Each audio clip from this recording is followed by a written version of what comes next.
Our first guest is a big player in two very big areas. This is going to be interesting: food and energy. And there's a lot of syllables here. I'm going to take my best shot. You're used to it now, Mr. Catsimatedis. That's pretty good. Catsimatedis. All right. Mr. Catsimatedis. Right out of the box. John, yeah, chairman of the Red Apple Group, a holding company for, and here's another one, Christidis. I'm not from New York. Is it Christidis? Yes. The supermarket chain. All right, I got it. He also owns United Refining, and that 372 gas stations. Also a Pennsylvania refinery. If that's not enough, he is running for New York City mayor.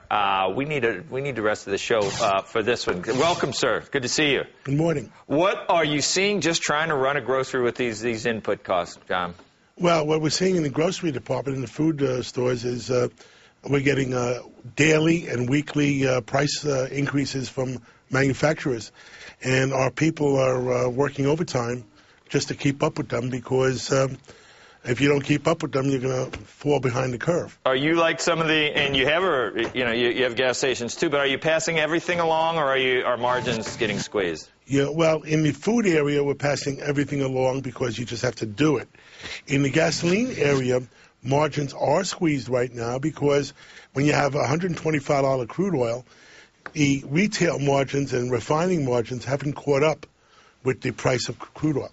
I don't know why you just don't go where you need to go and come what may. I guess if everyone doesn't do it, then you'll lose business. Well, especially in the gasoline business, yes. Yeah, all right. As far as the strength of the consumer, have you seen these prices cause business to weaken? Well, no, we haven't seen it yet. Our sales are still up at the gas stations. It hasn't really affected driving as much as the newspapers have told us it's affected it. Excuse me. On the food end, where most of our stores are in New York City, I think restaurant business is down in New York City because if you have dinner for four in New York City, it's $600 or $500 versus buying at the supermarket. So I see food sales are rising in food stores, not only in New York City but nationally, because people are eating home more. Mr. Catsimatedis, it's a difficult time to be thinking about running for the mayor of New York City. Why would you want to jump in here? But we're talking about the economy being in troubled times, especially when you start looking at Wall Street. What's your plan for New York? Well, I mean, what did Frank Perdue once say? It takes a tough man to make a good chicken. Well, it takes a tough guy to get New York City through tough times. And what's your plan? I mean, if you're looking at a situation where you're going to be facing some tough budgetary times with the troubles on Wall Street, how do you do that? Do you cut services? Do you look for other ways to raise revenue? Well, I think you always look for additional revenue, but I don't believe in raising taxes. I believe one of the biggest problems in New York City is we're chasing out the middle class. New York City is a great melting pot. We need everybody. We need the working people, we need the middle class, and we need Wall Street. So we can't afford to say, well, let's kill Wall Street, or let's kill anybody. We have to be able to increase our population, increase our tax base by being friendlier to business. Right, without making it so expensive that the middle class can't live in the city. Look what's happened to London in the past couple of years. Unless you're a multimillionaire, you can't afford to live downtown. Are you a net buyer of stocks? Are you bullish on the markets for the year? I think the stock market is undervalued because, don't forget, our New York Stock Exchange, our companies are still valued in dollars.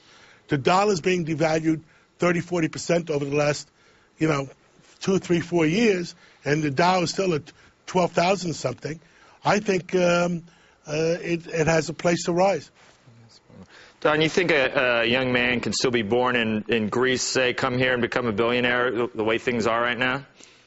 Well, it takes a lot of hard work, but New York, in New York or the United States, our country, America is the world's hope. And I came over at 6 months old. I lived on 135th Street, which is the poor side of town. My father worked hard to get me a good education, send me to New York University, and I got a good education, and I made it.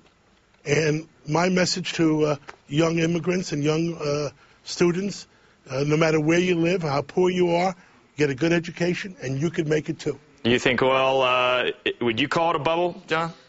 I think oil is overvalued at this particular time.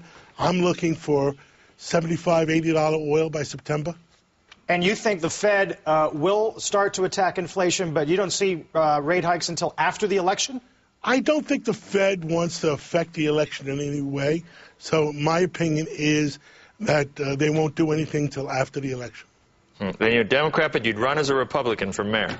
Well, I believe business has to do well for people to do well. Yeah, so you better switch parties then, John. I already did. All right. Well, you got the name recognition. I mean, everybody knows, even though Joe in Short Hills, there may not be a Gristedes. Everybody knows Gristedes. There might be. I'm just not I'm like 41. I don't even know those. I don't even know you pay for food. Scanners? Yeah, I don't even know about scanners. All right. Thank you, Mr. Catsimatedis. We appreciate it. Great to see you. Thank you for having me this morning. You're very welcome.